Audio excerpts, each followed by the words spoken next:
Mañanas en Libertad, con Luis del Pino.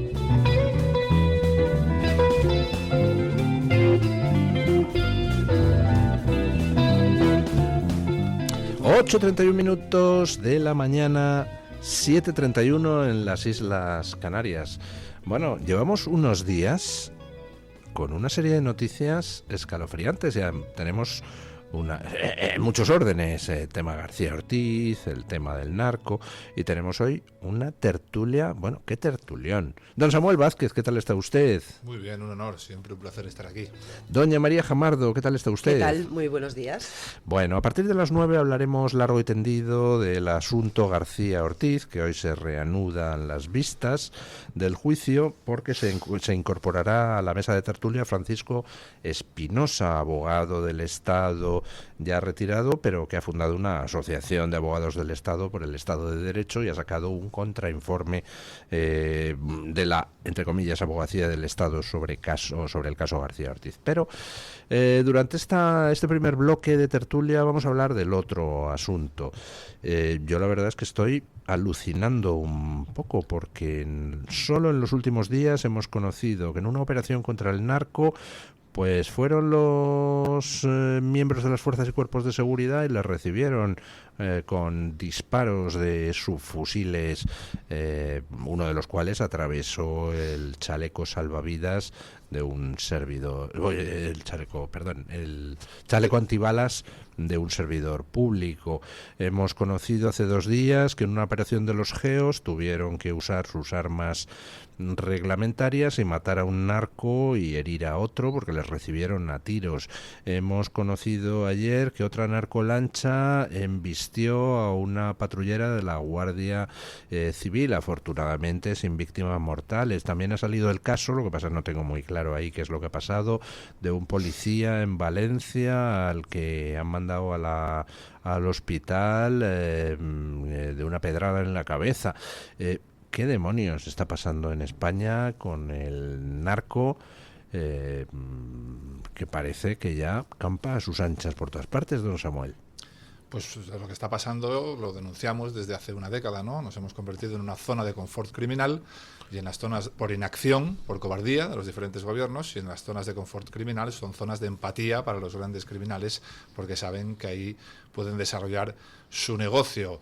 Estamos en una situación crítica. Desde el primer libro, Don't Fuck the Police, que presentamos tanto el primero como el segundo aquí, España, zona de confort criminal, lo recordará, con José Vallejo, estuvimos aquí hablando sí, señor.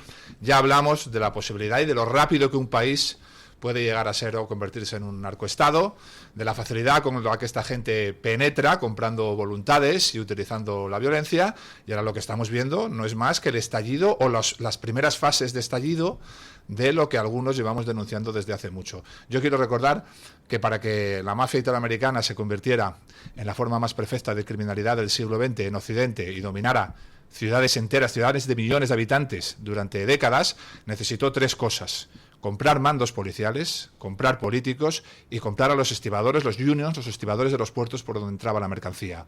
Usted acaba de mencionar esta mañana varios mandos policiales detenidos en operaciones de este tipo. Recordaremos hace unos meses la detención de estibadores en el puerto de Valencia.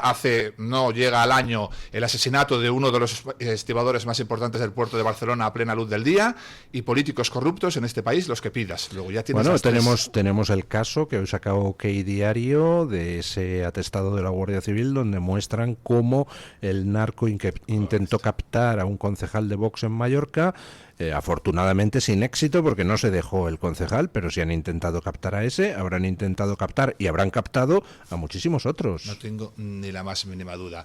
Pero más allá de esto, que son cosas que estamos viendo en los últimos días, pero que están anunciadas desde hace años y nadie ha querido hacer nada, bueno, insultar y deshumanizar y acabar con las carreras de la gente que lo denunciaba, más allá de esto, hay un punto de inflexión que le conocemos todos. El punto de inflexión es el Oconsur. El punto de inflexión es la primera unidad antidroga real que estaba venciendo al narco por primera vez, porque nosotros no hemos vencido nunca al narco. Nosotros incautamos una serie de toneladas, mientras por otra puerta entran el triple de esas toneladas. Esas incautaciones dan, digamos, imagen al poder político, hace su rueda de prensa, los mandos policiales se reparten las medallas, el delegado del gobierno, el ministro, dicen que estamos ganando la batalla frente a la droga, pero la batalla siempre la estábamos perdiendo.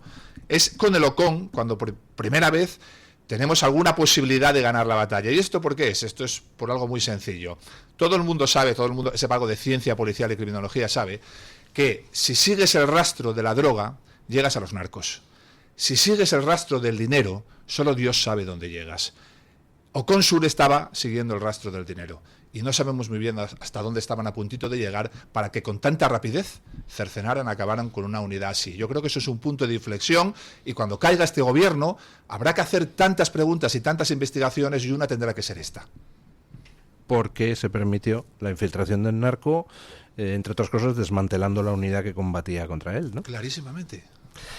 Bueno, yo no sé a dónde irá a parar todo esto, pero cuando veo que el narco captó al jefe de la unidad antiblanqueo de la UDEF en Madrid, es decir, un alto cargo policial, cuando veo que el narco captó al jefe de la Guardia Civil en el puerto de Valencia, otro alto cargo, pero de la Guardia Civil, pues entonces inevitablemente me pregunto hasta dónde más arriba han llegado. Y cuando veo decisiones inexplicables, como por ejemplo el desmantelamiento de Oconsur, o cuando veo decisiones inexplicables como la connivencia de este gobierno con un gobierno, el marroquí, que en fin, digamos que no está precisamente haciendo mucho para combatir el tráfico de droga a través del estrecho, pues se me refuerzan las sospechas. ¿Qué quieren ustedes que digan? No sé si soy demasiado mal pensado, pero creo que alguien tendría que dar muy arriba muchas explicaciones. Y si ya añadimos lo de la connivencia del gobierno de Sánchez con el narcorrégimen de Maduro, pues apaga y vámonos, ¿no? Mira, David y Miguel Ángel murieron asesinados en Barbate porque los mandaron a una muerte segura. Esto es así. Y no ha habido justicia. Desde que sucedió este hecho lamentable, más allá de los análisis macro obvios y deleznables del desmantelamiento del Oconsur y otro tipo de unidades de élite, o los intentos de las cloacas del gobierno actual por intentar desacreditar a mandos de la Guardia Civil, a jueces, fiscales, como estamos conociendo en el caso Leire Díez, y que es uno de los más relevantes a mí, de los más repugnantes, que me parece que están ahora mismo judicializados, y lo que sabremos de todo esto que está pasando, resulta bastante lamentable, bastante frustrante y muy criticable, por supuesto, conocer que mientras a los agentes que tienen que luchar contra el narcotráfico día a día en zonas calientes, en puntos que todos conocemos, que tienen una presión de narcotráfico, de tráfico de estupefacientes inmensa, y los mandan con una gomita a ver qué pueden hacer, o si disimulan un poquito, ¿no?, las cosas que están pasando de verdad y las cantidades de droga que están entrando en nuestro país a través de determinados canales, pues Pedro Sánchez se permite el lujo de declarar secreto de Estado el envío de un buque de la Armada para escoltar una flotilla sin que nadie se lo pidiera y sin que fuera una cuestión de Estado, sino una decisión particular de un grupo de señores y señoras que deciden embarcarse en una misión, vaya usted a saber por qué. Creo que hay un punto de inflexión, como decía mi compañero, con el tema del Oconsur, por supuesto, pero también hay un punto de inflexión con la llegada de una persona que está hundiendo a los mínimos posibles cualquier actuación policial o cualquier intervención policial o cualquier tratamiento de las fuerzas y cuerpos de seguridad del Estado, que es el actual ministro de Interior, tantas veces reprobado, ya ni se recuerda las veces que ha sido reprobado, Fernando Grande Marlaska. Es difícil entender que este señor fue un magistrado de la Audiencia Nacional que luchó con las fuerzas y cuerpos de seguridad del Estado contra los terroristas de ETA, entre otras cuestiones, y contra narcotraficantes históricos, porque la Audiencia Nacional tiene las competencias relativas al tráfico de estupefacientes en nuestro país, entre otras cuestiones, porque suele afectar a distintas zonas territoriales, a distintas comunidades autónomas, y por lo tanto suele centralizarse ahí el conocimiento de este tipo de casos o de macrocasos. El hecho de que se esté depreciando constantemente a las fuerzas y cuerpos de seguridad del Estado no es algo baladí. El hecho de que se esté intentando presentar a las fuerzas y cuerpos de seguridad del Estado como una especie de pandilla de violentos que se dedican a repartir sin ton ni son y a victimizar a aquellos que son los receptores de ese uso legítimo de la fuerza que tienen conferido por el Estado y por todos los ciudadanos para garantizar la paz social y el orden establecido, tampoco es baladí. Entonces, me parece que ya ha llegado el momento de poner los puntos sobre las íes. Siempre ha habido una defensa y una valoración maravillosa por parte de la ciudadanía con respecto a las fuerzas y cuerpos de seguridad del Estado, frente a otro tipo de instituciones, frente a otro tipo de actores políticos a los que suspenden frente a las fuerzas y cuerpos de seguridad del Estado, pero lo cierto es que las fuerzas y cuerpos de seguridad del Estado, más allá de palmaditas en el hombro, necesitan de otras cuestiones, como recursos humanos, como recursos económicos, como respaldo legal y apoyo de los representantes públicos en su misión y en su función, y no ir cada vez que van a actuar en una intervención con perdón de la expresión, acojonados, porque no pueden sacar un arma, porque a ver qué me va a pasar si la utilizo, porque a ver si puedo justificar esto proporcionalmente, porque, o sea, discúlpenme, es que estamos hablando de gente armada, de gente peligrosa, de gente que no es precisamente pacífica y de gente que está dispuesta a hacer lo que sea con tal de salvar un negocio muy rentable, como es el tráfico de sustancias estupefacientes. Luego, de verdad, yo creo que ya hay que retomar un poquito la cordura, poner a cada uno en su sitio y dejar de validar esos discursos absurdos e infames que tratan a la policía, a la Guardia Civil o al Ejército como algo de lo que avergonzarse en lugar de algo a lo que apoyar incondicionalmente. Completamente de acuerdo. En el plano material, esos recursos que se necesitan para luchar, pues no ya contra el narco, sino contra cualquier tipo de delito, ¿cómo está la cosa ahora mismo, don Samuel? Es decir, los policías, los guardias civiles reciben los medios que necesitan para enfrentarse a las amenazas planteadas. Los policías y los guardias civiles reciben los medios que se necesitan para enfrentarse al torete, al vaquilla, porque nuestro modelo policial no ha cambiado desde entonces. Al torete, al vaquilla, al jaro, es lo que tenemos. Y el problema es que las bandas de hoy no son el torete y el vaquilla, que tenían aquella navajita con la que te atracaban. Ahora son AK-47. Entonces, no hay ni formación, no hay medios, no hay modelo policial.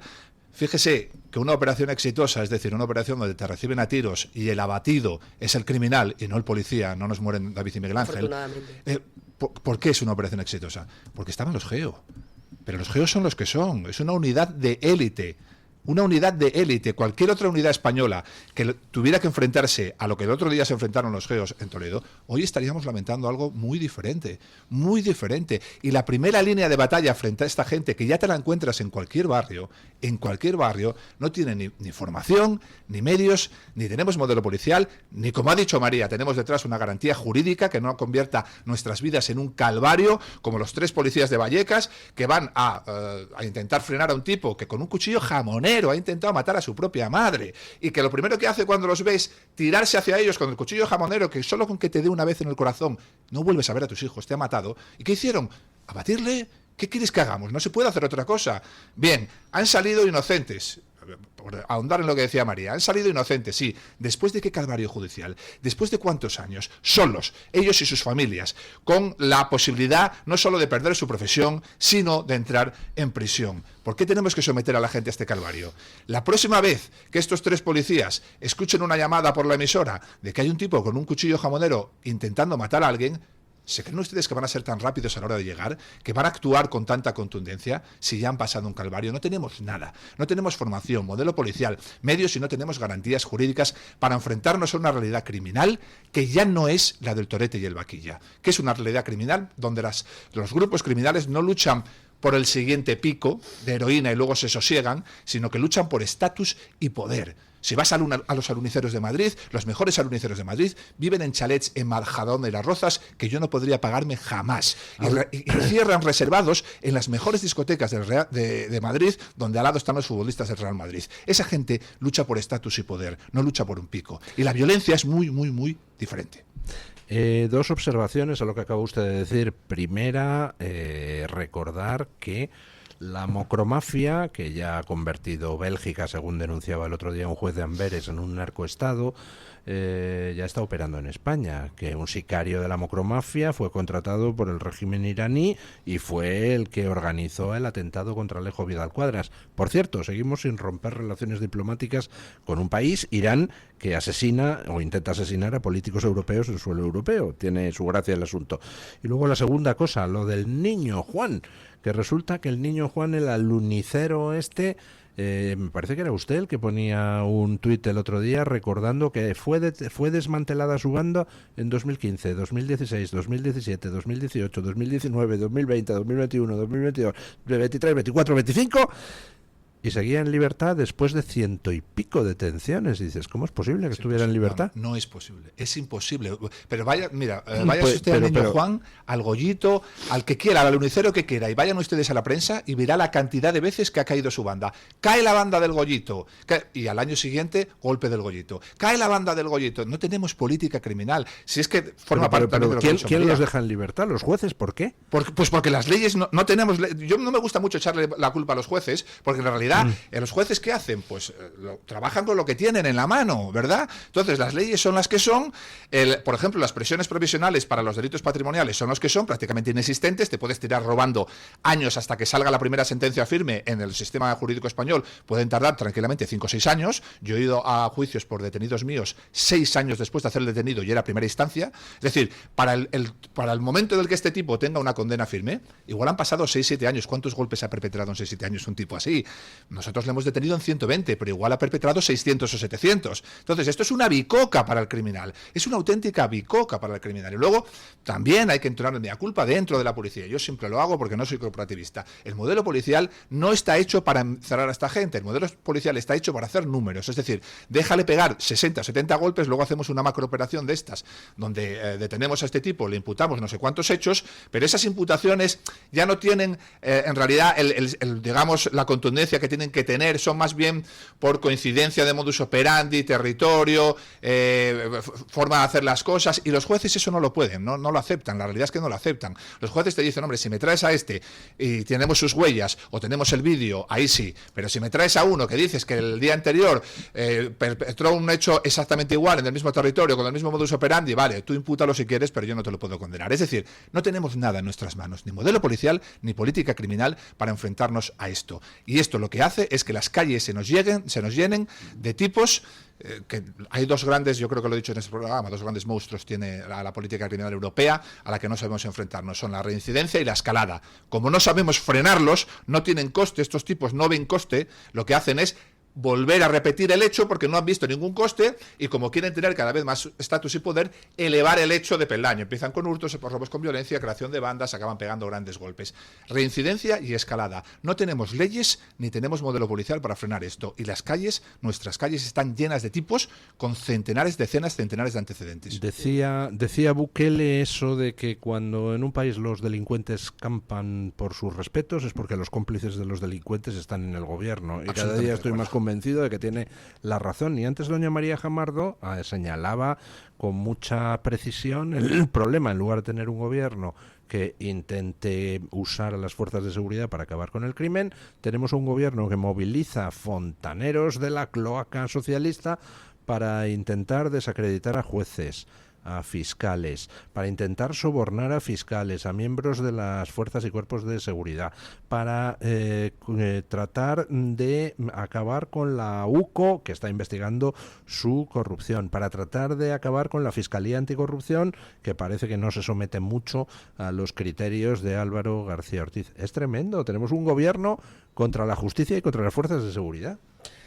Bueno, les está desprotegiendo absolutamente desde hace muchísimo tiempo. Está desmantelando las funciones y las competencias y, por supuesto, la imagen, que al final es importante también en estas cuestiones en al menos 2 comunidades autónomas españolas con respecto a la Guardia Civil. Bueno, 3, incluyendo Navarra, País Vasco y Cataluña, donde la Guardia Civil, poco menos que son unos monigotes que están por allí y a los que el gobierno pues está, insisto, desmantelando progresiva y paulatinamente para contentar a unos señores que no están contentos, haga lo que haga el gobierno central, y que no van a formar parte de España ni van a ser más afines a nuestro país cuando están diciendo que quieren desconectar de él o independizarse porque la Guardia Civil tenga más o menos competencias, que es un absurdo permanente. Pero es que yo quiero llamar la atención, además, sobre insisto, un miembro del gobierno que tiene la responsabilidad directa de gestionar el asunto de interior, que es el señor Fernando Grande Marlaska, que hemos conocido hace unas horas un informe de Bruselas que dice literalmente no solo que tiene que reponer la unidad Oconsur, es decir, que tiene que reactivarla automáticamente porque estaba funcionando, era necesaria y su trabajo lo estaba haciendo de manera impecable, sino que dice que obstruyó la investigación de la Comisión Parlamentaria Europea generada para saber qué pasó, qué errores hubo, qué órdenes inadecuadas, qué falta de material, todo lo necesario para saber si efectivamente la muerte de esos 2 guardias civiles en Barbate fue una negligencia del Estado. Que todo apunta a que fue así, pero que hay que investigar. Y entonces este señor, en vez de facilitar a esa Comisión Europea todos los medios, toda la información, ponerles alfombra roja para decir, oiga, aquí se hizo todo bien, ojalá hubiese sido eso. Y esto fue un mero accidente casual, inesperado, imprevisible. No, es que era previsible, era esperado, y si no le hubiera pasado a estos 2 chicos, le hubiera pasado a otros 2 en otro momento determinado, y esto es lo que estamos viviendo constantemente, y así no se puede vivir. Ni los ciudadanos pueden vivir desprotegidos por las fuerzas y cuerpos de seguridad del Estado, que no están bien dotados, que no tienen los medios suficientes, que se juegan el tipo muchas veces por encima de sus posibilidades, y demás, ni ellos pueden prestar su trabajo, ni hacer sus funciones cuando no tienen respaldo. Cuando quienes tienen que respaldarles les dejan tirados, cuando constantemente están reclamando material caducado, que tienen que comprarse ellos sus chalecos salvavidas, por favor, o sea, sus chalecos antibalas. Perdón, no quiero equivocarme, que luego me llaman la atención los oyentes con muy buen criterio. Tienen que comprarse sus medios en muchas ocasiones, porque no hay tallas, porque están caducados, porque, o sea, de verdad, ¿de qué estamos hablando? Escondieron María lo ha dicho muy bien, escondieron la goma. La comisión pidió, el sindicato policial CEP creo que fue, que trajo a la Comisión Europea, dijo, enséñenle ustedes la goma, la Zodiac, con la que salieron mis compañeros, y luego enséñenles las narcolanchas, y que la Comisión decida si la orden de sacar esa goma, esa mierda de goma allí. Escondieron la goma, no la pudieron ver, escondieron la goma para que no vieran algo tan simbólico, es decir, era algo tan evidente a la vista de esta gomita, esta mierda y esta narcolancha. ¿Quién sacó a estos policías a enfrentarse a esos monstruos de 6 motores? Pues hasta eso hicieron, escondieron la goma, y por eso ahora han sido reprobados desde Europa, porque es algo incluso... Sin embargo, hay que recordar que la justicia, aunque el caso contra los que mataron a los guardias civiles de Barbate sigue, pero sin embargo el caso contra los mandos de los guardias civiles que los enviaron con esa lancha neumática a enfrentarse a unas narcolanchas ultrapotentes, ese caso ha sido archivado, ¿no? Mira, me revuelvo por dentro, me recuerda esto usted y me revuelvo por dentro. Tan de mañana no me recuerdo esto porque me revuelvo, y además me acuerdo de Patri, de la mujer de David, y porque David era un seguidor de mi asociación y he estado con ella después de este hecho. No sé cómo lo vamos a conseguir, pero yo prometo que esto no puede acabar así, lo siento. Es dificilísimo dentro de los cuerpos policiales españoles y con nuestro modelo intentar investigar, perseguir a un mando policial, porque cómo se cubren entre ellos, las herramientas que tienen para hacerlo, las herramientas que tienen de coacción para los que están en la parte de abajo, no asomen la cabeza y no testifiquen, es altísima. Yo no voy a hablar mucho más de esto, porque de verdad me revuelve por dentro. Hay cosas que no entiendo. Antes dije que no quería criticar a los jueces. Bueno, yo hay cosas que no entiendo, no entenderé jamás. Lo que sí puedo prometerle a Patri y también a la pareja de Miguel Ángel es que si algún día cambian las cosas, esto no se va a quedar así, porque todos sabemos lo que pasó en Barbate, todos sabemos, y María ha hablado de la comisión, ¿por qué no le enseñan la goma? Porque si tú ves esa goma y ves la narcolancha, sabes de sobra que no había, 1, ninguna capacidad de abatir, 2, ninguna capacidad de detener, 3, ninguna capacidad de abordar. Por lo tanto, ¿qué coño salimos a hacer ahí fuera? ¿Quién nos mandó salir? ¿Y cuál era la misión? Todas las misiones policiales tienen un objetivo. Si no había capacidad de detener y no había capacidad de abordar, ¿por qué salimos allí? Y lo siento mucho, estoy absolutamente seguro que tarde o temprano, creo y sigo creyendo en la justicia, tarde o temprano, algún uniformado, por muchos galones que lleve en su hombro, tendrá que dar explicaciones. Bueno, vamos a hacer una breve pausa publicitaria y cambiamos de tercio. Vamos a hablar del caso de García Ortiz, un caso pues, que doña María Jamardo conoce bien, ha seguido bien, y además tendremos a un invitado para hablar de ello. Don Francisco Espinosa, abogado del Estado retirado y que preside la Asociación de Abogados del Estado, que no valora mucho la posición de la abogacía del Estado en el caso García Ortiz. Pausa publicitaria y a ello. Tu voz, tu libertad, tu radio. Radio Libertad. Con Fernando Paz descubriremos cómo el cristianismo ha moldeado la historia occidental y del mundo. A lo largo de 10 sesiones recorreremos desde los orígenes del Antiguo Testamento hasta el siglo XXI, explorando la fe, la vida de Jesús, los primeros cristianos, los concilios, el papado y los momentos decisivos, como las cruzadas, la evangelización de América y el conflicto entre razón y fe. Comienza este mes de octubre. Llama al 916162464 e infórmate, o escríbenos un correo a clubdeamigos@clubdeamigos.org. En un entorno idílico, más de 100 profesionales, psiquiatras, internistas, psicólogos, psicoterapeutas, terapeutas ocupacionales, enfermeros, celadores y administrativos, trabajamos en el Hospital Psiquiátrico San Francisco de Asís, en Málaga, con un solo objetivo: sanar al paciente mental. Infórmese en www.hospitalsanfrancisco.com y llamando al teléfono 952 20 14 64. ¿Con cuántas personas te cruzas cada día? En nuestro país, 1 de cada 4 vive en riesgo de pobreza o exclusión social. Una realidad que no siempre es visible. La de más de 12 millones de personas que hacen tu mismo trayecto, que se sientan a tu lado. En la Fundación La Caixa, acompañamos a quienes más lo necesitan, para que nadie viaje solo. Entra en quenadieviajesolo.org. Hazlo visible. Fundación La Caixa. Presentamos Navarretinto, probablemente la mejor explotación de cerdos ibéricos de España, situada en la dehesa extremeña. Durante la montanera, los cerdos se alimentan de bellota de encinares sostenibles. Nuestra denominación es de bellota 100% ibérico, mención exclusiva pata negra. Navarretinto tiene como norte la excelencia. Si le gustan los productos ibéricos, llámenos al 91 625 02 28, con total garantía de satisfacción. Disfruta de la radio, del medio de comunicación más creíble. Radio Libertad, Madrid 107.0.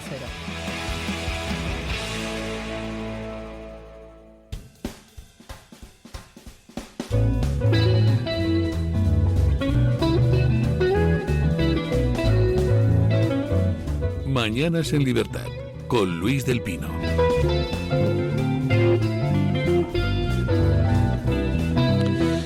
...8:59 de la mañana, 7:59 en las Islas Canarias, y se incorpora a nuestra mesa de tertulia don Francisco Espinosa. Don Francisco Espinosa es abogado del Estado ya retirado, es fundador de la Asociación de Abogados del Estado por el Estado de Derecho, y le hemos invitado pues para hablar del caso García Ortiz. Así que tenemos aquí pues a dos grandes conocedores del caso, don Francisco Espinosa, doña María Jamardo. ¿Qué les ha parecido a ustedes esta primera semana de juicio? La semana pasada. Don Francisco, vamos a ver. Así, sensaciones generales. El principal impacto es tristeza. Y no desesperación, desconcierto. Y bueno, puesto que ya el informe extenso que he hecho, 42 folios, que he hecho recogiendo las ideas, opiniones y sentires de nuestros seguidores y asociados, circula. Y lo que voy a hacer es empezar por el final, romper una lanza por los compañeros que les ha tocado la tarea, los abogados del Estado, bastante dura, de ejercer la defensa de don Álvaro García Ortiz, que en la medida de sus posibilidades son muy buenos profesionales. Doña Consuelo yo a doña Consuelo Castro, yo la examiné cuando era una chiquilla, estaba en el Tribunal de Oposiciones. Es muy buena, es una jurista muy buena. Pues le ha tocado hacer un papelón un poco complicado, ¿no? ¿Qué quiere usted que le diga? Por eso le hablo de la tristeza, porque el papelón es tremendo. Ella tiene que tener sintonía política. es la anterior abogada general del Estado. Entonces el actual abogado nombrada por el mismo gobierno que tenemos ahora en una legislatura anterior, el actual abogado del Estado pues ha decidido llamarla, porque sabe de su capacidad jurídica, para que lidie este toro. Y entonces, ¿qué es lo que están intentando? El juicio es fascinante, aunque digo, eso lo sabe doña María, que he leído sus observaciones, muy buenas las de doña María. El juicio sigue la instrucción. Sigue la instrucción. Las novedades son muy pequeñitas, muy pequeñitas, muy pequeñitas. El dilema moral de Precedo, que en vez de un poco más de cianuro, un poco de cianuro, en fin, pequeñas cosas, pequeñas cosas. Y la defensa ejercida por estos compañeros en la forma que mejor ellos saben y pueden, y es bastante, porque al lado se sienta el joven abogado del Estado Ocio, que es el que ha llevado toda la fase de instrucción. Es crear la duda razonable, crear la duda razonable para tratar de ganar el caso. Hay otras facetas, ustedes lo han visto, que yo no entro, porque en fin, es una defensa, ya la ven ustedes, doña Consuelo, ya la ven cómo están ejerciendo. Pero nosotros, pues, siempre hemos considerado, yo fui el primero que lo dijo aquí, creo que en esta misma mesa, dije, yo dudo que la abogacía del Estado tenga que ejercer la defensa del fiscal general del Estado. ¿Y por qué lo dudo? Pues porque nuestra normativa, aquí está, la ley 5297, el Real Decreto 1057 del 24, establecen que la defensa se ejerce de autoridades y funcionarios respecto a actos en el ejercicio de su función, o respecto a un funcionario o autoridad que haya recibido una orden legítima en el ejercicio de su función. En otros casos, no. Es función de la Fiscalía General del Estado, no voy a hablar del fiscal, sacar notas sobre documentación reservada que figura en la pieza de la Fiscalía. Bueno, respóndanse ustedes, no, desde luego no lo es. Es función de la Fiscalía el propiciar situaciones extrañas que generan filtración. No digo que nadie concreto haya filtrado, pero digo que estos datos salieron de la Fiscalía General del Estado. Eso es un hecho cierto. O de la Fiscalía Provincial o de la Fiscalía General del Estado. ¿Por qué? Porque estos datos estaban en la Fiscalía.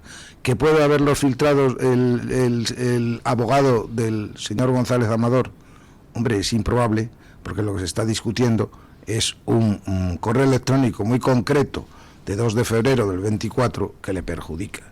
Entonces, bueno, que le perjudica de aquella manera. O que se puede presentar a la opinión pública de forma que le perjudique. Efectivamente, es un correo del abogado. Por eso lo saca el periódico público y no lo saca un periódico de derecha.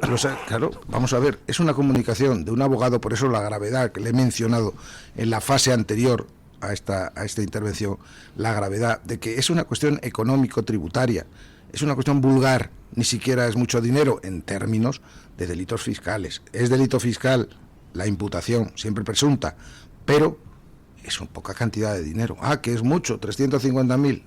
Mire, para delitos fiscales eso es una pequeña cantidad. Lo que pasa es que el proceso coge el volumen que ha cogido y lleva a estas consecuencias, pues por otras razones que son razones políticas. La conformidad tributaria es algo normalísimo. Lo dijo el fiscal Salto en la instrucción, lo ha dicho ahora, es nuestro sistema normal, y la documentación se envía al abogado del Estado que representa a la agencia tributaria y al fiscal que va a ejercer la acusación en el delito tributario. Así es como funciona. El sistema de conformidad es que si no te quieres arriesgar o no quieres sufrir el desgaste del proceso judicial, tú dices que, bueno, lo que dijo Shakira, la gran artista, dijo, bueno, ¿qué se debe? ¿Qué se debe para sacar esto, para que no perjudique a mis hijos, etcétera, etcétera? Es una solución que otros, ahí está Ana Duato, que dijo que no, sencillamente. Y gracias a eso ganó el pleito, ganó su compañero Imanol, pues acordó con la Fiscalía un pacto. Con la Fiscalía un pacto de menos de 2 años. ¿Es Imanol confeso? Sí. Una vez que se ha dictado sentencia, sí. Ana Duato fue confesa, nunca fue confesa. Le ha caído al asesor fiscal, pero no. Xavi Alonso, lo mismo, no. Se impugna. Cristiano Ronaldo llamó a su asistente, paga lo que te pidan. Y ya está, y se sale. Es un sistema legal, que no hay ningún problema. Lo que pasa, lo que nunca está previsto, es que por eso el señor Ribón don Eugenio, el decano del Colegio de Abogados, que declara hoy, como bien han anunciado, dijo, hombre, es que esto es peligrosísimo, ítem más, aún más. Si es que hay un protocolo de conformidades entre el Consejo General de la Abogacía y la Fiscalía General del Estado, y ese protocolo se ha saltado. Entonces, esa es la gravedad del caso, que es muchísima. Le voy a dar, ustedes me cortan cuando quiera. Pues le corto ya, por ejemplo, para matizarle, para complementar esto que ha dicho usted, es que se nos suele olvidar que aquí está personado el Colegio de Abogados. Las acusaciones son, ojo a la lista, don Álvaro González Amador, acusación particular por perjudicado. Acusaciones corporativas, Asociación Profesional Independiente de Fiscales. Los fiscales que han querido salvar la dignidad de su profesión. Por eso, en uno de los recientes autos, la propia sala dice, la posición de la Fiscalía está salvada porque son fiscales los que están acusando. No en el sitio donde tenían que estar, pero son fiscales los que están acusando.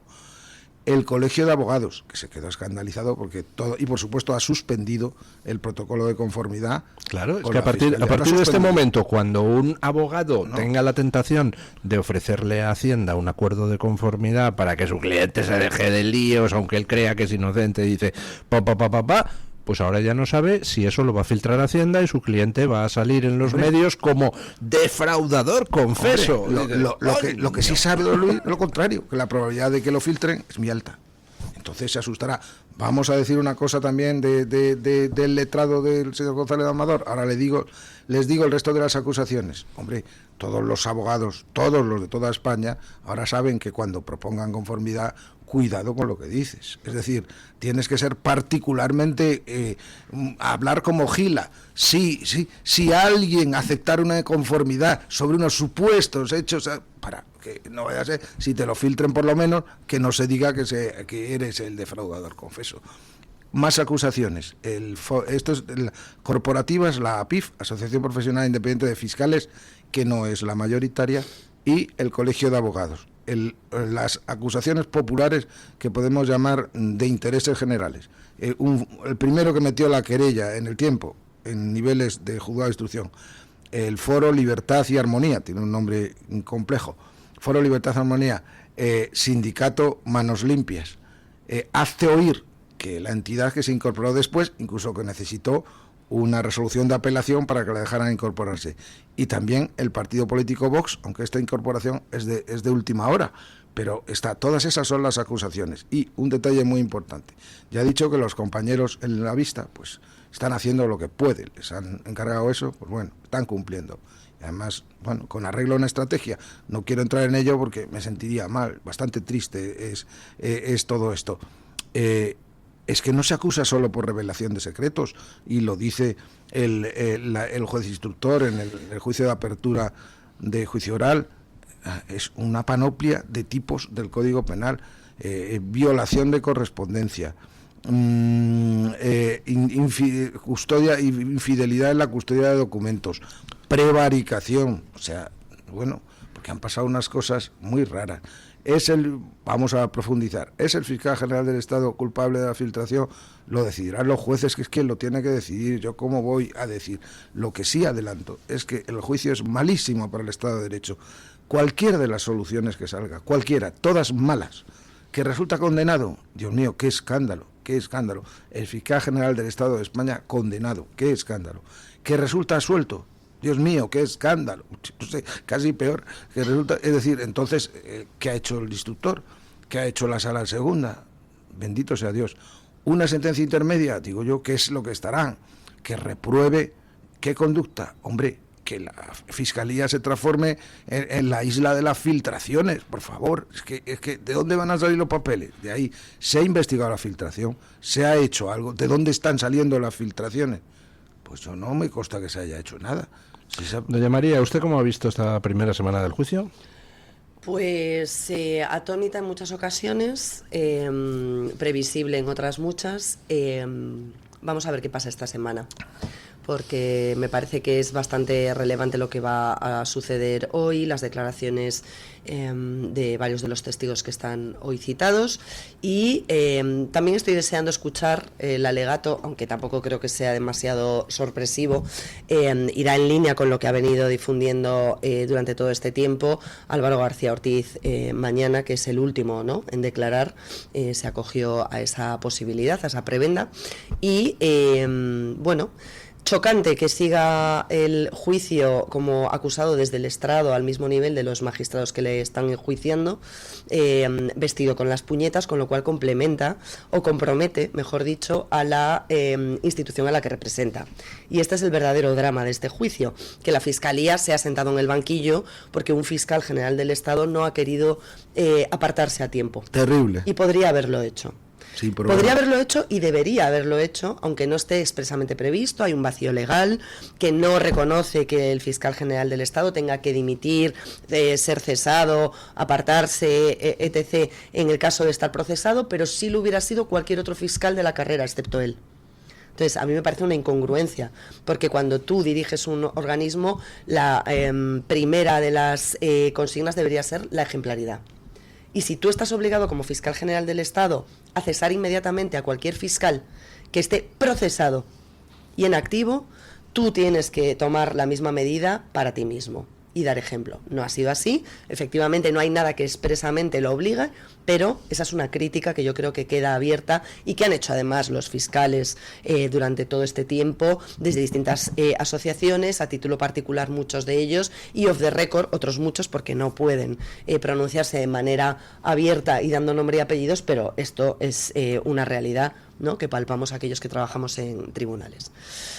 Varias cuestiones. La primera de ellas, es evidente que la Abogacía del Estado, igual que la Fiscalía, que actúa como segunda defensa de Álvaro García Ortiz, inaudito, o sea, que la Abogacía del Estado participe como abogada defensor de Álvaro García Ortiz, cuestionable, pero que la Fiscalía, que tiene que defender la legalidad, que debería ser neutra, que debería buscar la verdad, esté actuando como segunda defensa de Álvaro García Ortiz, acogiéndose, subrogándose, sumándose a cualquiera de las peticiones que formula la Abogacía del Estado, ya me parece todavía más inaudito. Al igual que ver a la número 2 de García Ortiz actuar como representante del Ministerio Público, estando su jefe a 2 metros en el estrado en el que está ejerciendo la señora Sánchez Conde. Han pedido y han tratado, y van a seguir haciéndolo, de plantear la nulidad de la causa, porque lo que quieren es recurrirla al Constitucional. Está claro. Si la absolución es una absolución, pues ya no habrá más recorrido y lo que se utilizará será un infame argumento atacando al juez instructor. Ya lo vimos en el primer alegato de la Abogacía del Estado, en la primera intervención de la primera sesión del juicio, diciendo que había como un ánimo persecutorio, como un intento prospectivo de buscar la culpabilidad y no la inocencia de García Ortiz por parte del magistrado Ángel Hurtado, que ha estado en todo momento respaldado y avalado por la Sala de Apelaciones del Supremo, que conste, para que no parezca que esto es un señor que de repente decide llevar al fiscal general del Estado todo ha ido así a porque le apetece. Todo ha ido a apelación. Claro, todo, entonces, las cosas más todo pequeñas. está confirmado, el procesamiento está confirmado, la práctica de diligencias está confirmada, el registro del despacho, que es una de las cosas cuestionadas por la Abogacía del Estado, está cuestionado, o sea, está respaldado, es decir, todo siguió los cauces, todo siguió el procedimiento y por lo tanto el señor fiscal general del Estado está sentado en el banquillo porque tiene que estar sentado en el banquillo. Y ahora que decida el Supremo si con lo que se practique durante estas vistas y lo que está incorporado al sumario hay pruebas suficientes para enervar la presunción de inocencia, porque ahora le toca a los 7 magistrados que están sentados en el alto tribunal.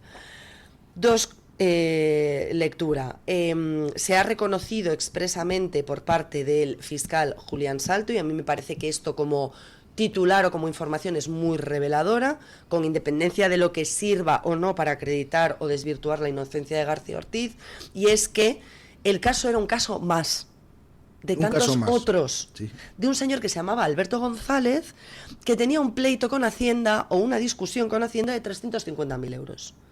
Eso es. Era un caso de lo más común. Esto lo dijo el fiscal instructor. O sea, el fiscal al que se le deriva el fiscal expediente de Julián Hacienda Sánchez. para decirle, oiga, delitos usted económicos. le toca por turno encargarse de este caso, de este expediente de la agencia tributaria de un señor que se llama Alberto González y que debe 350.000 euros. Uno más. Dice, cuando a mí me empiezan a preguntar, me empiezan a pedir información, me empiezan a requerir, 8 me de empiezan marzo. yo me quedé un poco alucinado. Dice, porque no entendía por qué había el interés que había en una causa que era de lo más común, de lo más mediocre, de lo más ordinario, de las cientos que pasan todos los días por la Fiscalía de Delitos Económicos en este sentido. Y entonces es cuando le dicen, no, es que es la pareja de Isabel Díaz Ayuso. A mí esta afirmación, per se, me parece demoledora. Por parte de un fiscal que reconoce que hay alguien interesado en que esta causa adquiera una dimensión que por hechos objetivos, por la cantidad, por la cuantía, por el tipo de delitos que se están, que él mismo dijo, están en el rango bajo de la discusión. O sea, la pena de prisión sería una pena ridícula y además este señor había pagado ya la multa con los intereses correspondientes para intentar subsanar la parte civil, digamos, la parte administrativa de la deuda, si es que le correspondía. Entonces, que el fiscal reconozca que esto adquiere una dimensión, la que hemos conocido, porque es la pareja de una política en activo, que no tiene además nada que ver con las explicaciones que tenga que dar este señor en sede judicial, que las dé, que se siga el procedimiento, que se judicialice, está sentado en el banquillo, que se defienda como cualquier otro ciudadano, por supuesto que se le investigue, pero que esto adquiere una dimensión política paralela para dar o intentar desacreditar a una rival política por una discusión de Hacienda con su pareja, a mí esa afirmación me pareció demoledora para el Estado de Derecho, con independencia, insisto, del resultado que salga del Supremo. Y luego la última, que es esa, y ahí sí me declaro atónita, capacidad de algunos compañeros de profesión por hacer afirmaciones del tipo de las que hemos escuchado en sede judicial, proclamando casi en un alegato, un turno o un último turno de palabra que no tienen los testigos, la inocencia del fiscal general del Estado con semejante desfachatez. Yo como periodista, si tengo conocimiento de un hecho y me citan a declarar como testigo, por supuesto comparezco, cuento lo que sé, contesto a las preguntas que me hacen, pero no hacen falta alegatos para acreditar la inocencia de una persona que está siendo perseguida sabiendo que no es el culpable. De hecho, demuestra tener poco conocimiento de cómo funcionan los juicios, porque ese tipo de alegato apasionado en favor de la inocencia... Bueno, no tiene ninguna validez. No tiene ninguna validez, pero le lanza al tribunal el mensaje de que quien está declarando tiene una relación personal o de amistad o de interés con el acusado, con lo cual eso resta valor a su testimonio. Todas estas cuestiones... Bueno, de hecho, el presidente Andrés Martínez Arrieta, que se ha mantenido muy discreto, muy cauto, durante todo el... salvo alguna apreciación o alguna pregunta que ha matizado que no procede o ya está contestado, que es lo habitual, pero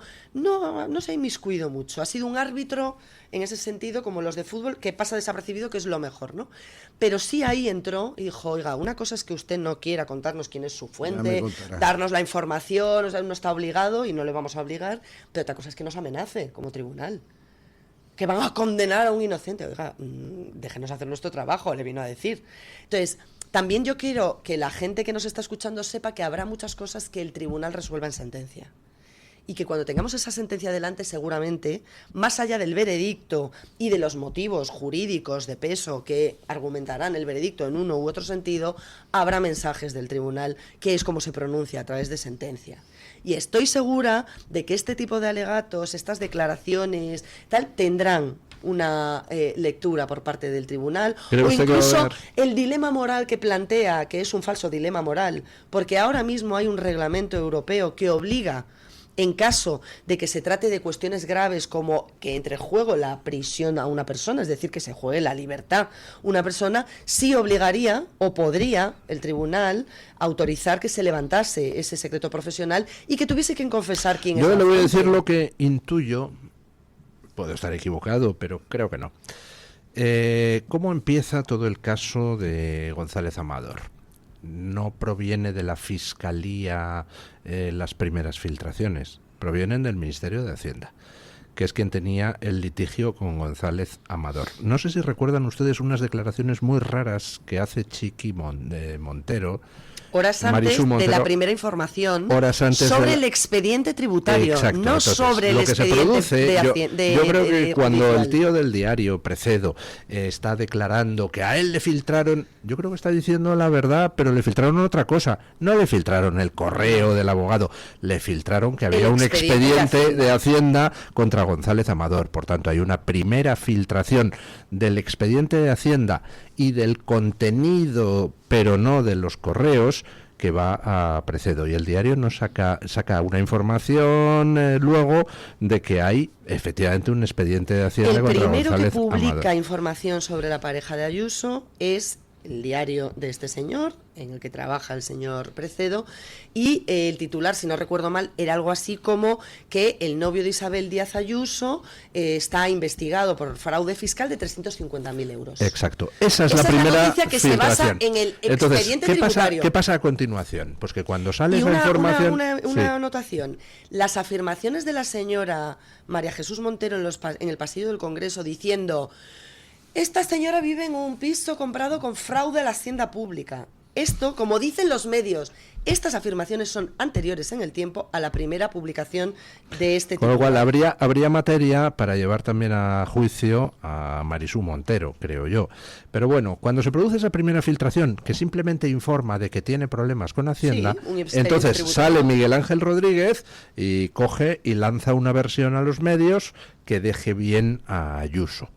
Les puedo completar ese punto, sí, porque no es muy desconocido. ¿Qué pasa el 12 de marzo del 24? Que Miguel Ángel Rodríguez lanza, pues que el fiscal del Salto está siguiendo nuestro protocolo. ¿Qué dice el protocolo? Una vez presentada la denuncia en el juzgado, o cuando la vas a presentar, se comunica al interesado. Y se le dice, como es lógico, que no hay obstáculos, lo que dicen los médicos, es compatible con una posibilidad de conformidad. Y entonces, esto ya es hipótesis.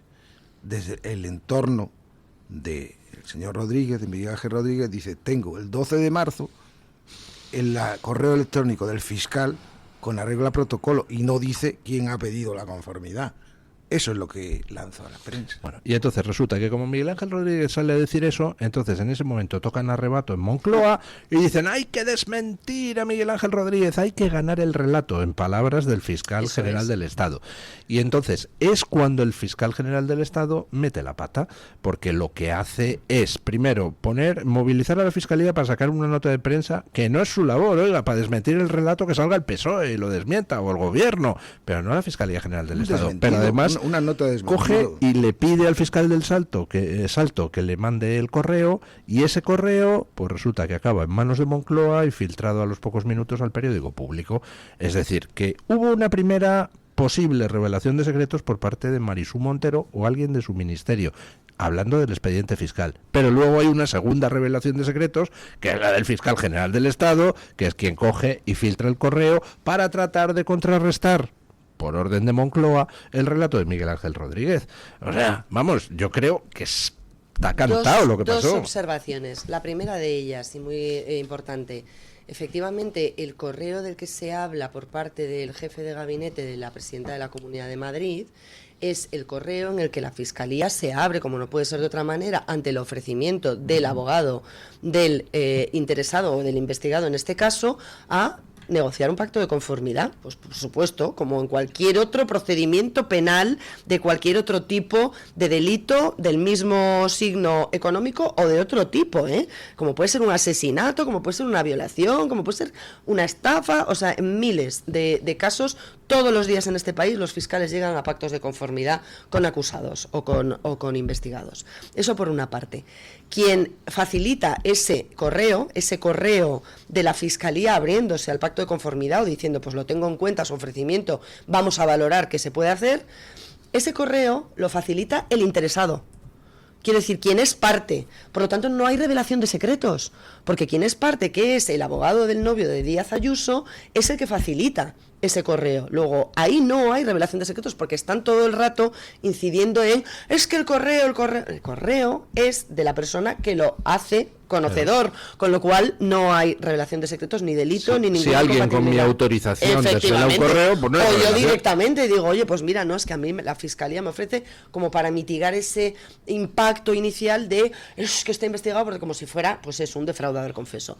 2, el segundo correo, que es el que el fiscal general del Estado reclama a toda su horquilla de colaboradores, subordinados, más estrechos en la Fiscalía, el equipo de Fortuny, que movilizan a todo el mundo para acceder a él, que es el del 2 de febrero, en el que es el fiscalista que lleva a González Amador a decir, pues ciertamente parece que hay 2 delitos fiscales, pues nos gustaría saber si podemos negociar esto y arreglarlo extrajudicialmente o judicialmente, pero no yendo a juicio, sino llegando a un pacto de manera que lo valide un juez y esto se quede como está, de manera rápida y aséptica, digámoslo. Ese correo de 2 de febrero es curioso, porque los periodistas que dicen tenerlo casi una semana antes de que lo tenga el fiscal general del Estado, oye, son unos hachas. El fiscal general del Estado tiene que movilizar a toda una fiscalía para acceder a un correo que hace una semana que tienen todos los periodistas. ¿Periodistas qué? Oh, sorpresa, en lugar de hacer lo contrario, que es lo que se suele hacer siempre, que es que instituciones, profesionales, fuentes te filtren a ti la información, tú se la filtras a ellos. Es decir, Sánchez Acera lo tenía porque se lo pasa a un periodista que no recuerda quién es. No sé quién lo tiene porque le pasa a un periodista tal. Circula en los medios, pero no estaba publicado. O sea, los medios circulamos información de tal calado y no la publicamos. A mí me sorprende porque yo recibo una información de ese tipo. A Ignacio Escolar le cae muy bien Ayuso. Yo que sé, pongamos la mujer del presidente del gobierno que está investigada por un fraude o que vamos, es que la saco en el minuto 1, en tanto me llega, sale. Entonces, de verdad, hay cosas que, insisto, atónita ante determinadas afirmaciones, con independencia, insisto, de cuál sea el veredicto del tribunal y de si considera que todo esto es suficiente para enervar la presunción de inocencia. Pero que aquí se ha retratado todo el mundo. Lo que dice María Jamardo es parte del daño tremendo que se está haciendo al país, a la ciudadanía y al Estado de Derecho. Es que somos muchos los afectados y muchas corporaciones las afectadas. Nos están abriendo en canal.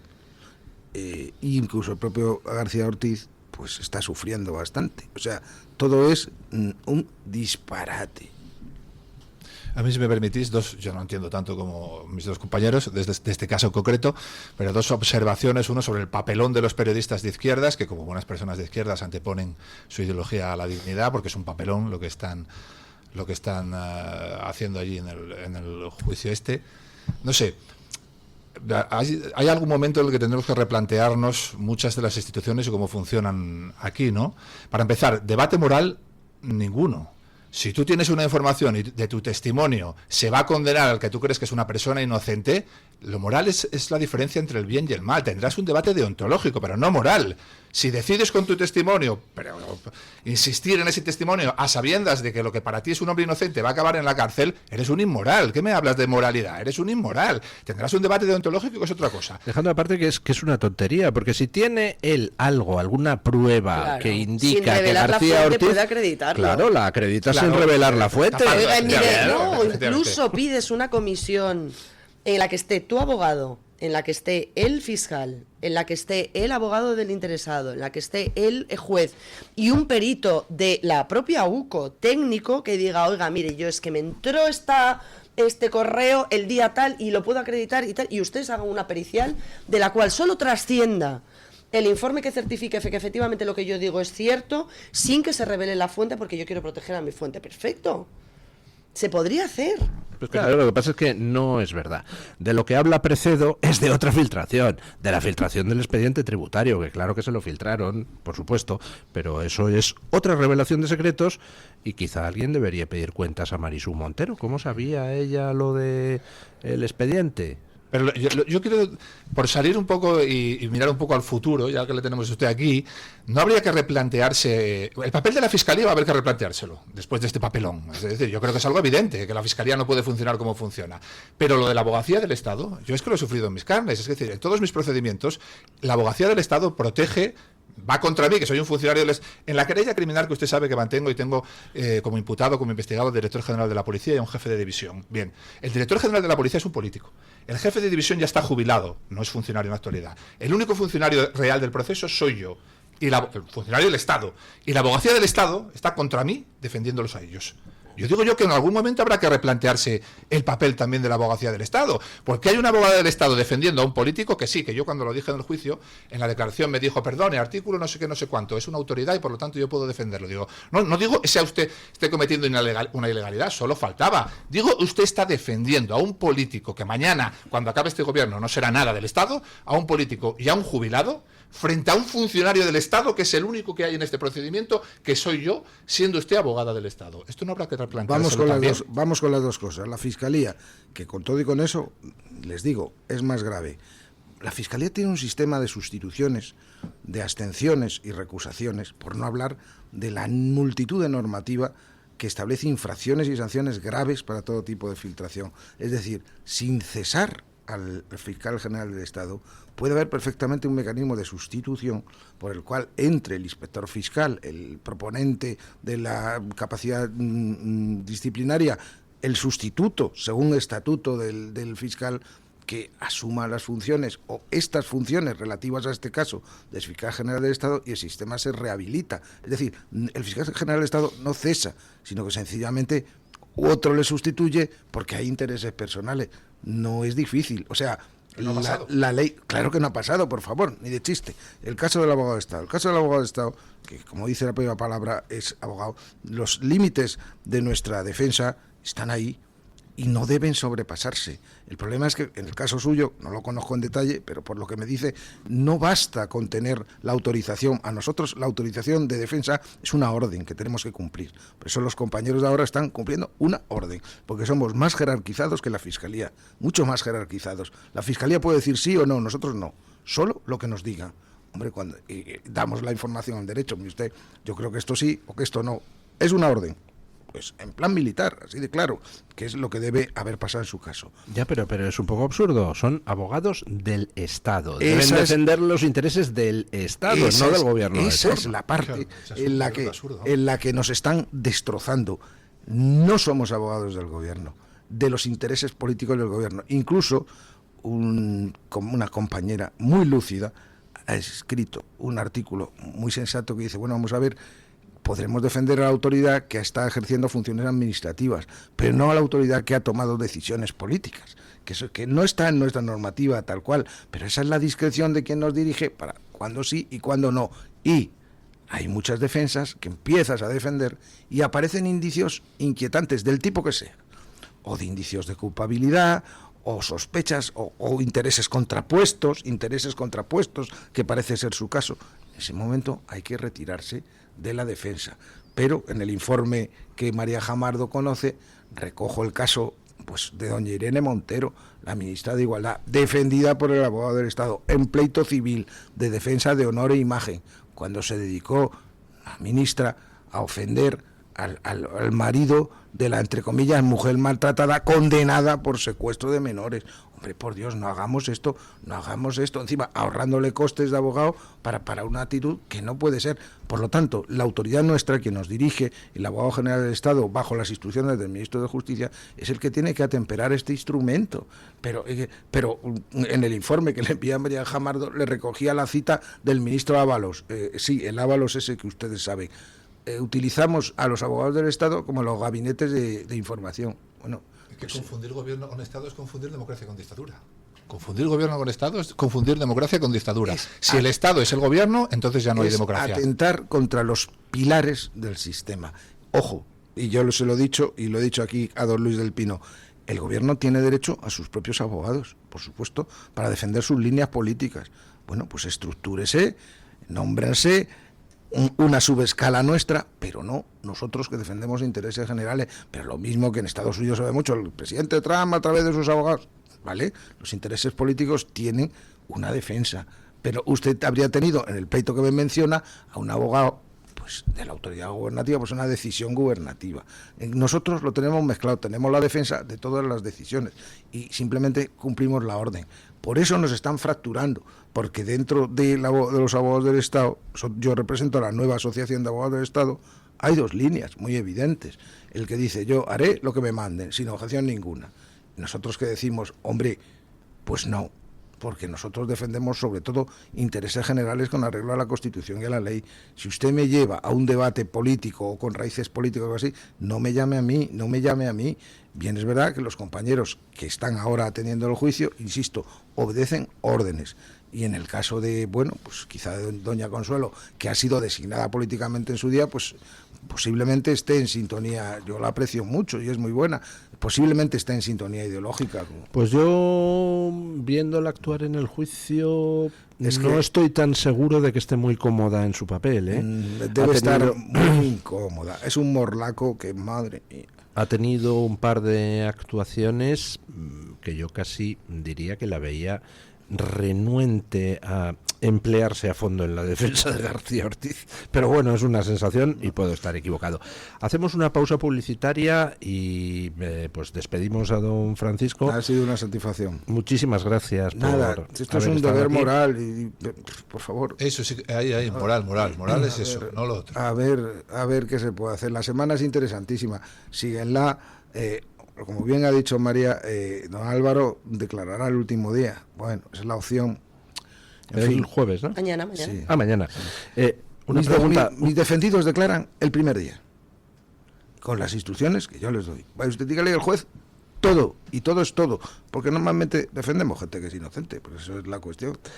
Una última cosa, ¿se atreven ustedes tres a hacer un pronóstico?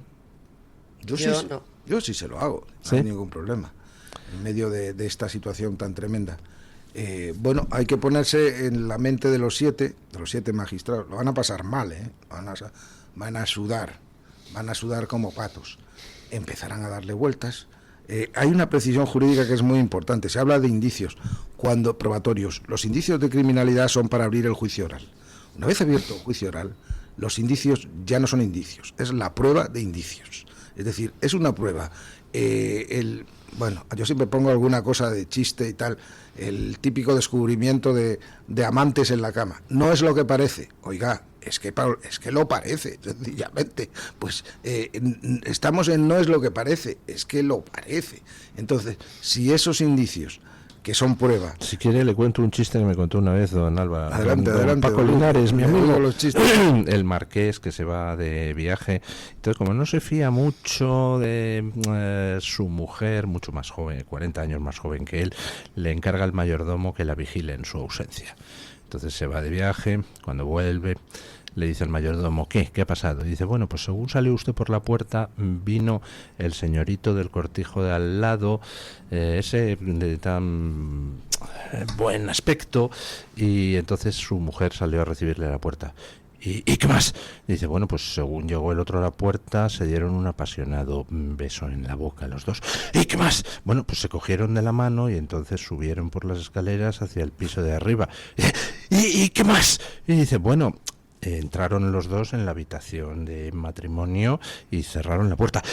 ¿Y qué más? Y dice, bueno, yo oí jadeos desde fuera. ¿Y qué más? Y dice, hombre, más, pues yo no pude entrar a ver.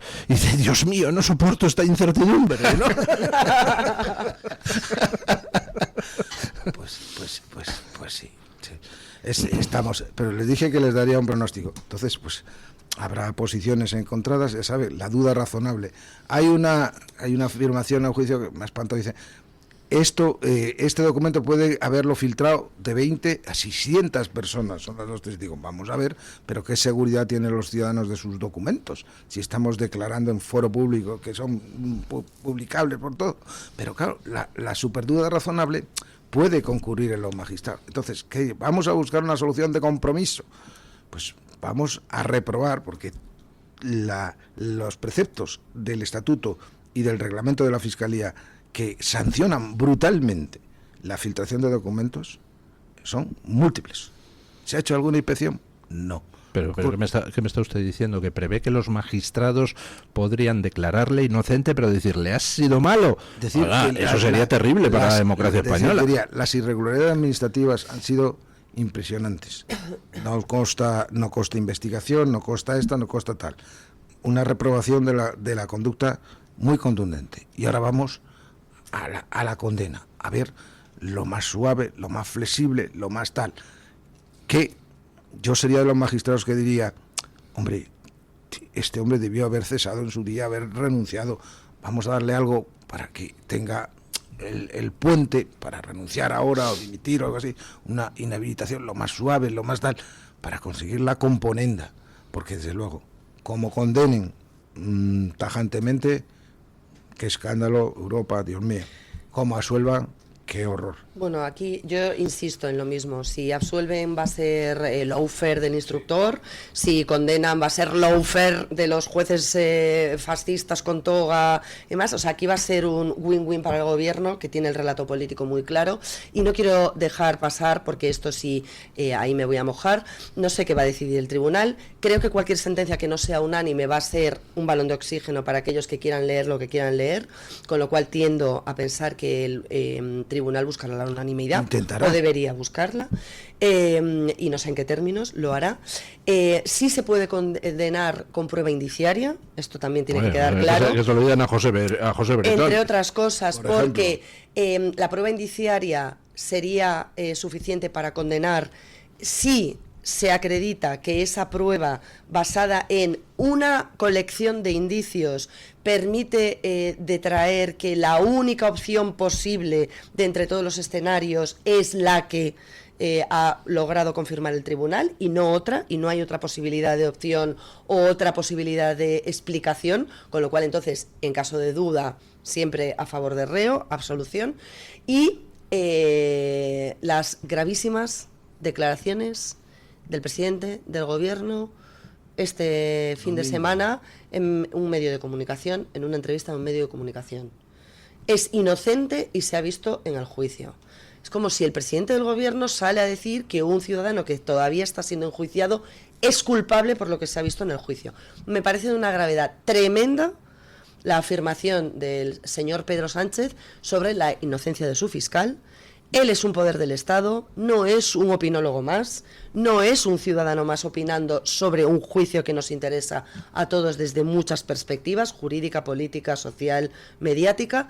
El presidente del gobierno marca un camino muy peligroso y una deriva muy peligrosa sobre el señalamiento o la absolución de los poderes públicos a según qué ciudadanos en según qué delitos. Bueno, muchísimas gracias, don Francisco. Hacemos una pausa publicitaria, despedimos a nuestro invitado y cambiamos de tercio. Acaba de cambiar el deporte femenino en todo el mundo. El Comité Olímpico Internacional ha decidido prohibir que todos los deportistas trans participen en todas las competiciones femeninas. Pausa y comentamos esa y otras cuestiones. Tu voz, tu libertad, tu radio. Radio Libertad. Escúchanos y no te pierdas nada. Síguenos en redes sociales y entérate antes que nadie de nuestros contenidos, entrevistas y momentos destacados. Búscanos como Radio Libertad en todas las plataformas y únete a nuestra comunidad. Conéctate y vive la libertad en tu radio.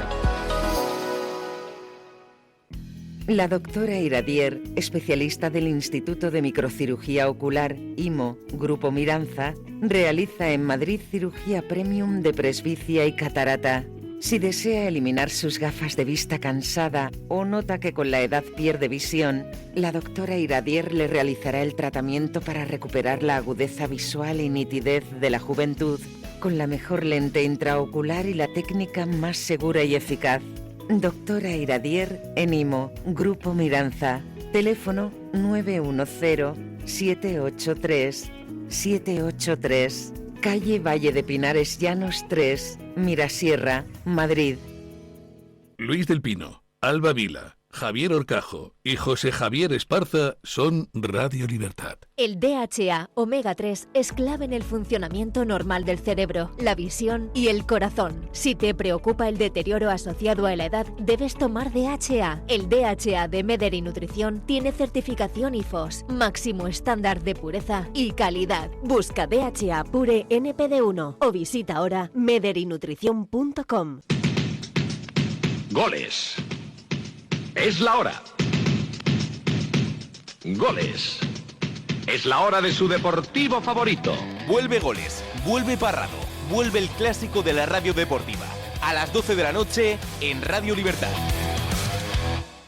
La doctora Margarita Esteban, especialista en medicina estética, llega a Madrid con el revolucionario tratamiento Endolit para la remodelación corporal sin liposucción ni quirófano. Consigue eliminar esa grasa localizada o tensar esa piel flácida que tanto te trae de cabeza, de piernas, brazos, glúteo o abdomen con Endolit. En una sola sesión y sin postoperatorio. Infórmate en la consulta de la doctora Margarita Esteban en la Clínica Sandra Oliveira, Antonio de Maura 7, El Retiro, o agendando tu cita médica en el 689-707-317.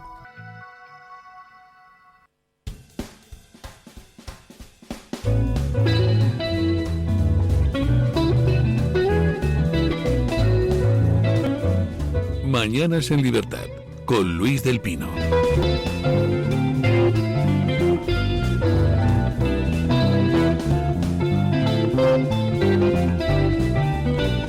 Bueno, pues estaba tan interesante la tertulia que no he tenido más remedio que alargar el bloque anterior y nos queda poco tiempo para discutir algún otro tema interesante, como por ejemplo ese anuncio que conocíamos ayer de que el Comité Olímpico Internacional prohibirá en un plazo máximo de 12 meses la participación de deportistas trans en categorías femeninas en todos los deportes. Había habido ya muchas federaciones que habían y comités olímpicos nacionales que lo habían hecho, pero era un poco cada uno hacía lo que le daba la gana. Ahora el Comité Olímpico Internacional va a fijarlo ya como norma. Se acabó la participación de deportistas trans masculinos en categorías femeninas, se acabó con el escándalo de que deportistas masculinos mediocres que jamás obtendrían una medalla digan que se sienten mujer y entonces obtienen una medalla en categoría femenina, quitándoselo a las mujeres que verdaderamente lo merecían.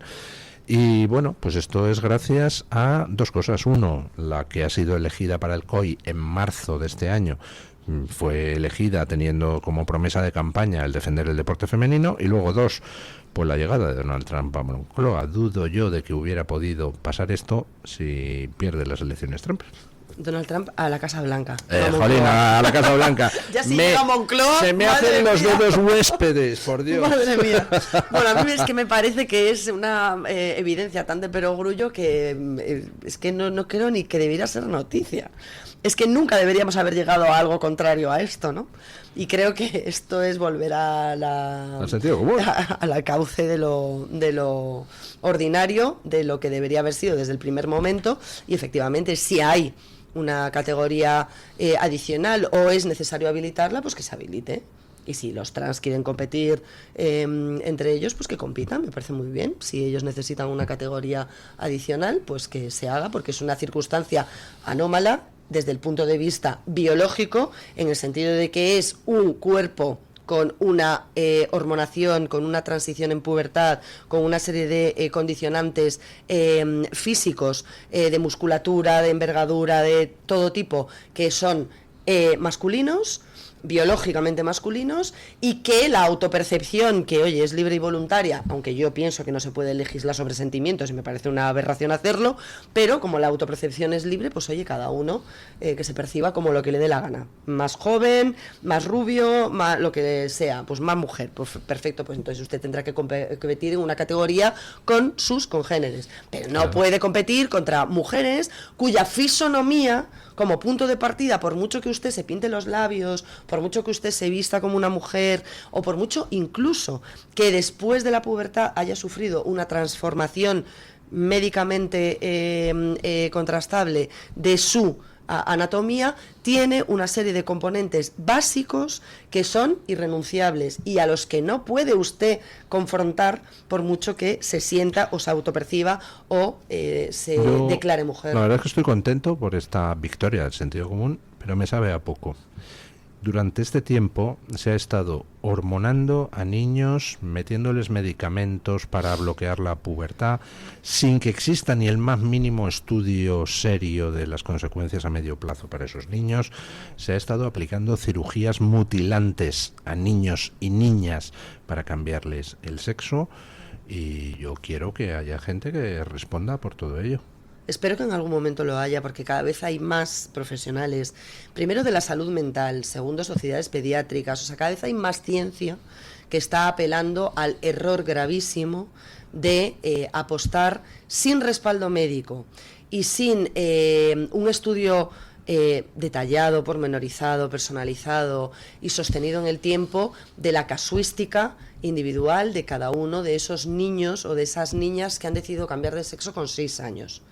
Cuando todos los que somos padres conocemos los cambios lógicos que tienen nuestros hijos durante el proceso de formación de la personalidad, que se desarrolla hasta bastante avanzada la personalidad de los chicos y de las chicas. Los chicos que con 17 de repente dicen querer ser, no sé, astronautas, con 17 y medio de repente cambian radicalmente y les interesa ser youtubers, y de repente, entonces están formando su personalidad y están explorando y se están reafirmando, se están negando, se están enfrentando a los padres, a los que efectivamente además hay un proceso, ¿no? De maduración que se llama la negación del padre, que es oponerte por sistema a todo lo que dice tu padre porque no tiene ni idea y tú sí eres el que sabes. O sea, hay una serie de etapas en la formación de las personas que son irrenunciables, y cuando tú estás cooptando o cercenando eso desde momentos tan tiernos, es imposible conocer las consecuencias, claro, las secuelas irreversibles, que esto es muy importante. Pues si fueran reversibles, puedes decir, oye, bueno, pues me he equivocado, pues oye, no quería estudiar ingeniería industrial, prefería estudiar derecho, oye, pues no pasa nada. Has perdido un año o no lo has perdido, has descubierto lo que quieres ser, pues chico, no pasa nada, te matriculas al año siguiente. Porque si no estamos hablando de esto, estamos hablando de gente que va a quedar totalmente esterilizada, que no va a poder procrear el día de mañana, que no sabe si tiene una enfermedad mental, como ha pasado en muchos casos, que eran autismos no diagnosticados, o bipolaridades, o esquizofrenia, o sea, problemas que tienen que ver, o Asperger, o que tienen que ver con cómo uno percibe la realidad o se integra en el grupo, y que se les ha dado una salida, ¿no? Un atajo rápido, cómodo, claro, ideológico, que luego no tiene un respaldo real ni un respaldo científico, y que, insisto, no sabemos cuáles son las consecuencias reales para algo irreversible. ¿Cómo se va a recuperar esa gente y cómo se la va a indemnizar? Y en ese proceso natural que todos los que tenemos hijos conocemos, de dudas, de transformaciones, de cambios... En mi opinión, como peonzas, vamos. Es fundamental. ¿Qué es lo suyo? Es fundamental, que yo creo que es lo vil de esto, lo malvado de esto, la importancia que tiene la injerencia de asuntos de agentes externos, ¿no? Es decir, tú a un niño de 6, 7 años, si le dices que cuando se le cae un dientito, viene un ratoncito, se cuela por su ventana y le deja un regalo, te cree. Si le dices eso, te cree. Fíjate lo influenciable que es. Si empiezas a meter a tipos en los colegios a dar determinadas charlas, pues son personas muy influenciables. Y ahí ha estado la maldad, ahí ha estado la vileza, y ahí ha estado esas a veces transformaciones que no son reales y que, como tú dices, luego tienen ya daños para toda la vida. Eso ya no se puede revertir. Eso es un daño para toda la vida, ¿no? Entonces ya Trump va a transformar y está transformando ya el mundo, con todas sus cosas y toda su parte negativa y todo lo que puede hacer que perjudique a nuestro país, porque al fin y al cabo mira por el bien de su país y nuestro presidente no mira por el bien del nuestro. Bueno, con todo eso, yo creo que si a Obama se le dio un Nobel, a este tipo hay que darle un Grammy y un Emmy y un Oscar, porque las transformaciones que está provocando, sus políticas están provocando, nos están devolviendo a lo que es la civilización occidental, a lo que nos ha hecho fuertes, a lo que ha hecho que toda persona, todo ser humano que en la Tierra huye de algo, huye hacia Occidente. ¿Por qué huyen todos hacia Occidente? Porque no hay ningún sitio donde se haya vivido como se vive aquí en términos de libertad y prosperidad.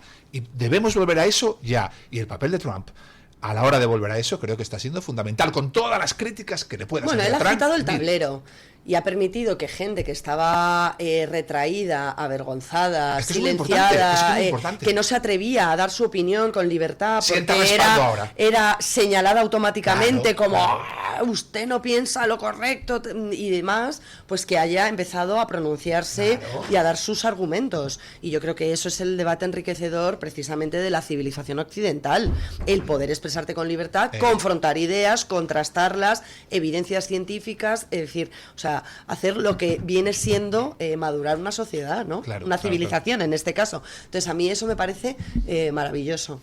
Creo que tiene que haber mucho más debate, mucho más discrepancia, mucho más posiciones opuestas, muchas más cosas tiene que haber. Fíjate la cacería de la autora esta del Señor de los Anillos. ¿Cómo se llama esta mujer? No me acuerdo ahora mismo. J.K. Rowling. Esta. No, pero es Harry Potter. Perdón, yo que sí, J.K. Rowling. Bueno, no he visto ni una saga ni la otra, no pasa nada. Sí, no, pero es que en Reino Unido es infame. En pero Reino Unido cacería. Hay gente que se la espera. Pasó con un cómico que se la esperó unos miembros de la policía británica al salir de un avión por un tuit que había puesto. O sea, es una locura colectiva lo que ha empezado lo que ya ha cuajado en Reino Unido, que es que esta señora es una de las que efectivamente lucha contra esa censura infame de no poder expresarte como tú quieras y ahora de no dar tu opinión en contra de la mayoría, de la minoría, claro, o de lo que sea. De quien sea, pero si la mayoría no tiene por qué tener la razón. A Hitler le votaron 17 millones de alemanes, quiero decir. Y ahora mismo se abre un tiempo nuevo desde la llegada de Trump que permite que esta señora dé su opinión y la escuchemos todos. Yo creo que es algo normal.